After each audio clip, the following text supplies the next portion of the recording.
Thanks for checking out this movie review video. This is for the 2025 release Bloody Axe Wound. It's a Shudder exclusive and it's coming to Shudder on Friday, March 21st.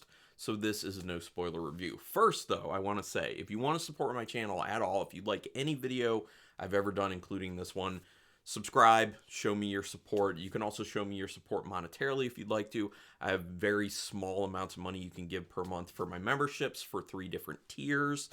Gives you different things, different perks for the channel. So link in the description, you can check that out. Thumbs up on the video also helps, and you can do the notification bell button if you want it. Anyway, to the review of Bloody Axe Wound. This one's written and directed by Matthew John Lawrence, who did 2 Pints Later and Uncle Peckerhead. Now, I've heard of Uncle Peckerhead. Haven't heard of the other one, but I heard some people say that they kind of enjoyed Uncle Peckerhead. I never saw it. So I went into this being like, okay, this could be a pretty solid film. You'll see I'm kind of in the middle on this one. So it does star Jeffrey Dean Morgan. He's not like the main character, but he's a significant enough character. So if you're a Jeffrey Dean Morgan fan, you'll have some fun with his character in this. And I think he does a good job. For the most part, actually, I think all the actors did a pretty solid job. I don't think there were any moments where I was like, oh, this performance is lacking or that performance is just bad. No, they were all like solid to pretty good. So, yeah. So, quick synopsis on this one.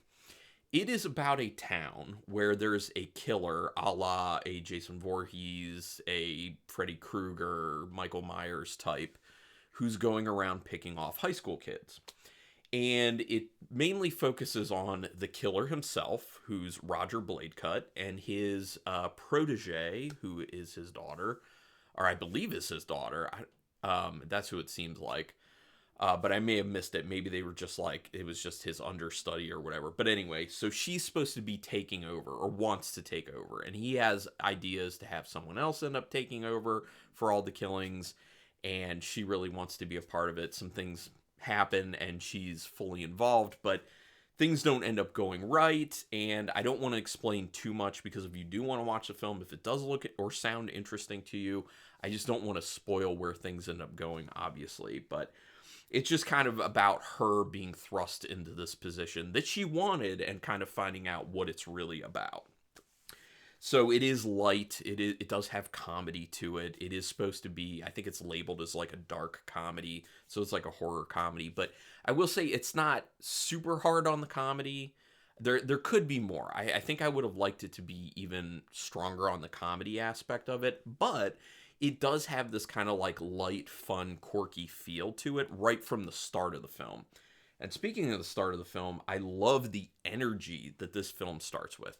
The atmosphere it sets, the energy it creates in the beginning, I think it just like hits the ground running. It's fun, it's cool, it's violent, it's like you get an idea of what you're potentially in for, and it speaks to old school horror fans. It's kind of like, okay, this stuff seems very familiar to me, but it's like obvious that we're going to be doing this from kind of like a comedic standpoint. So yeah, horror comedy. So I love how they established that. It's got a great quirky, light comedic feel. I already talked about that. Early on, it is hard to tell what the rules are that they're playing with as far as the story and the world that they're creating, that the story takes place in. And that stays a little bit confusing as the film goes on. You do figure some stuff out as it goes on a little bit, but I think they needed to flesh out a lot better the rules of this world, because it's really odd in the beginning. And you'll see what I mean if you watch it, or you'll know what I mean if you've already watched it, where you're just kind of like scratching your head and you're just like, okay, how is this going on when it seems like it's just like a normal real life setting, basically? Like, so they throw some stuff in there. It just feels like it doesn't mesh, like it clashes with it. And I think that's kind of one of the overall problems with this film, is there are things that just feel jumbled, and there are things that feel like they're forgotten and left out, or like ideas that are thrown in there, and that one in particular, and then they're just kind of like, they got bored of it and they're just like, oh, we're just moving on to something else, just forget about that. And that doesn't work really. There's some good practical effects with some nice blood splatter, so I will give it some accolades for that. I'm always a big fan of that with low budget independent horror. Love seeing copious amounts of gore used. Love seeing really nicely done practical effects. And those two things are here. So if that's your only criteria for watching a horror film, you're going to enjoy this one. So check it out. The main character isn't super compelling, unfortunately, because she seems a bit vanilla as far as her personality goes, unfortunately. There are some other characters in this film who actually are a bit interesting. I think probably like two in particular I thought were actually kind of interesting and cool. And I wanted more screen time for those characters because they're also like a bit quirky. But the main character is just too bland, in my opinion. And I should know because I've been on a bland diet recently. So I know bland. But it's not the acting. It's just how the character is written, unfortunately. It's just, you can't really bond with this character. You can't really feel for them too much. And I think part of it is her position in this story where, you know, she's trying to take over the mantle of being a killer. But it's also that, like, she just doesn't have a whole lot of personality. Like I was saying, she's just like a kind of blah person. And you can't, like, there were ways that even though is becoming a killer, there are ways you could still have people be like, oh, but she's like super funny, or like she's actually super cool when she's not killing people. You know, like, it's been done before. It's just not done in this film, unfortunately. You're just supposed to like identify with her just because she's the main character, and that just doesn't work.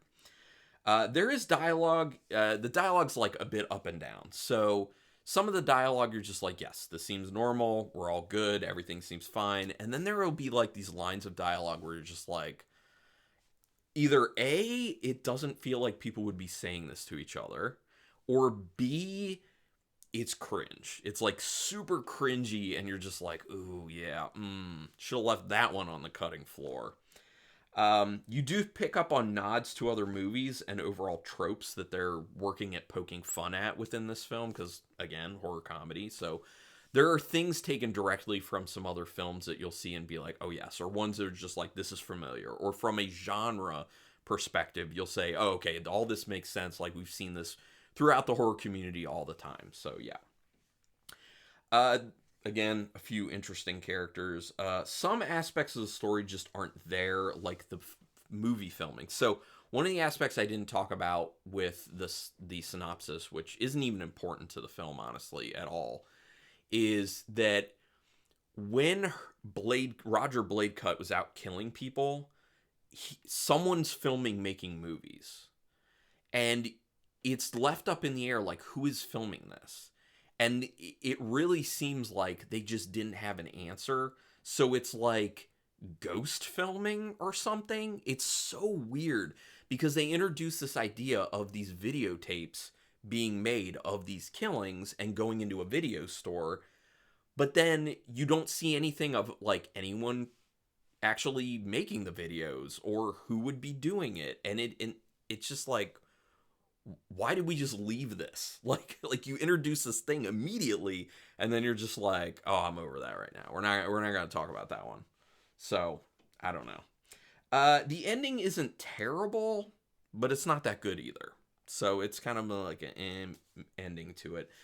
So, that's why, for me personally, like, I am very in the middle on this one. So, I would give it a straight up, down the middle, 2.5 out of 5 stars. I was skewing a little bit towards 3 at one point, but it starts to feel like very blah as it goes on towards the end, and it just feels like, I don't know, like the pacing's not that great. It's kind of boring, and they needed a little something else. They needed more excitement in the end of the film, and it just wasn't there, unfortunately, because when you're trying to do a horror comedy and you're taking things from a bunch of other movies, you still need to do something unique. Still need to do something that sets it apart instead of just being pieces of other movies, you know?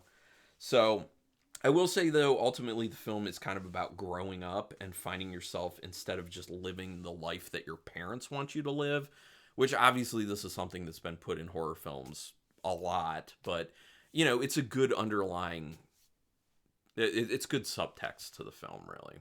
But yeah, those are just my thoughts. 2.5 stars on this one. Would love to hear your thoughts on it. Go ahead and put it down in the comments, and we can talk spoilers in the comments if you would like to.